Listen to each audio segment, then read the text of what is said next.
Hi folks, Wonia here with a video about making your own face masks. So years ago I traveled through Southeast Asia, and lots of places they were selling these homemade cloth masks that people there wear commonly, so I brought a bunch of them back.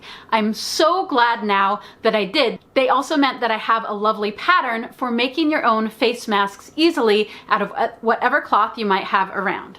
And of course, you can do them in all kinds of fashion colors. I'm particularly a fan of the polka dots right now. These masks are made in 3 layers with a tightly woven outer fabric, and then the inside is a mesh fabric, and then there's kind of a foam in the middle to make it easier to breathe. However, you know, these days we're going to use what we got, right? And I'm going to suggest that you leave the top open when you make your own mask so that you can change out the filter inside. The recommendation is that we use a non-woven material for the filter because that's going to be a little bit tighter and going to be a little bit more resistant to virus passing through. But this is a very important thing to note about these face masks. These do not keep you safe from the coronavirus. That is not what they are for. What they are for is to remind you not to touch your face, and if you are ill, to keep you from being able to cough or sneeze or otherwise snot and distribute drops of moisture out into the environment towards other folks. Now, of course, they add a measure of protection, but they are not fully sealed medical grade masks. You still want to use all the same measures that you would be using otherwise. So what you're going to need to make your masks are a tight woven fabric, and what tight woven means is something that you can hold up to the light and you shouldn't be able to see very much air through, right? So you don't want something like cheesecloth or gauze. And then if you have some kind of material that is non-woven, that can be something that you can use for the filter insert. In this case, I am staying with my mom right now, helping her be all prepped for coronavirus. So what she had lying around is, this is I think one of those synthetic chamois type cloths. You want to make sure that you can actually breathe through these, okay, right? We don't want to be suffocating ourselves with our own masks.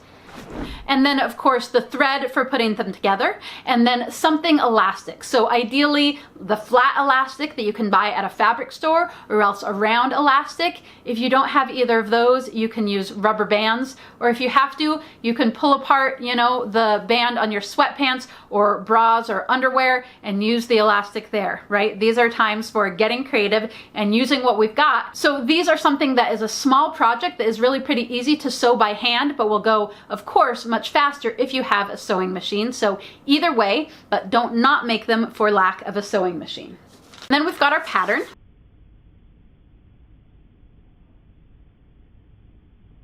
So 2 pieces for the front of the mask, 2 pieces for the inside of the mask, and then if you're doing another filter layer, you actually are going to skip this line here. This line that's a fold line for the front and the back is going to be a cut line for your filter, because you want it to be small enough to be easily able to get in and out of the rest of your mask.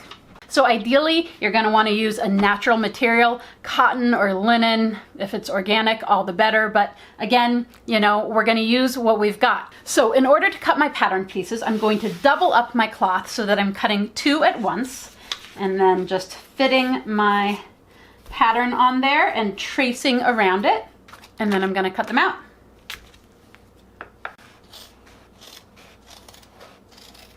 So 2 pieces for each layer of my mask, the thicker, tighter for my outside and the lighter weight for the inside. All right, so let's get set to sew these. And we're going to use a simple running stitch, which is just your basic over, under stitch that you learned in kindergarten. Simple, works great. I've got nice, strong but thin thread and needle. And I'm going to start from the bottom corner of the front seam of the mask, about 1/4 inch in. And I don't like to use just a knot when I sew. I like to take my first stitch and then tie the 2 ends of the thread together that way.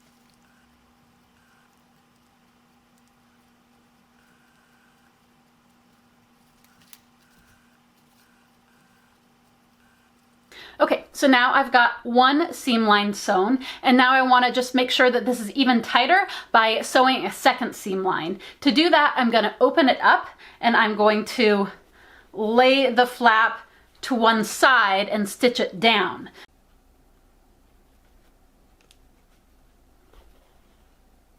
So my finished mask is going to have one line of stitches along the outside and 2 lines of fine stitches along the inside. That seems just about right. So of course you can use these masks with just a single layer too. So this could be good enough to go on with, but if I want to make the uber fancy model so that I can have a removable washable filter in there, then I'm going to want to use my 2 layers, my thin inner layer and my outer layer. And I'm going to go ahead and put these together first right sides in so that the rough seam edge is what's facing me on either side. And then I'm going to go ahead and sew them together along the bottom, and then about 2 or 3 inches in from each side, leaving it open for 3 inches or so at the very top of the mask so that I can put my filter down in there. I can go ahead and hem the top edge where I'm leaving it open to put the filter in, because otherwise it's going to start to fray and be a ratty edge there.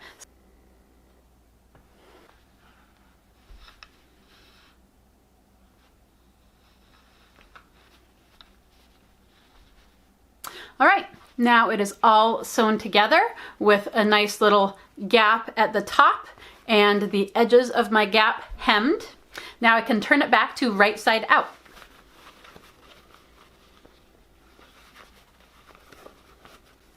All right, so it fits great. Now the final step is to sew the ends at the fold line on the original pattern. So I'm just going to go ahead and fold my ends over the rubber band. And then I'm going to sew that flap down on the inside. If you are going to be making them specifically for healthcare workers, please contact your local hospital first, because some of them are going to have specifications around what kinds of cloth and elastic they want you to use. And there we have it, a fashionable, functional face mask made with 2 rubber bands and cloth that you might already have around the house. Thank you, everyone. Good luck, stay healthy, stay well, and empower yourselves. You can do so much for yourself even when supply chains are breaking down.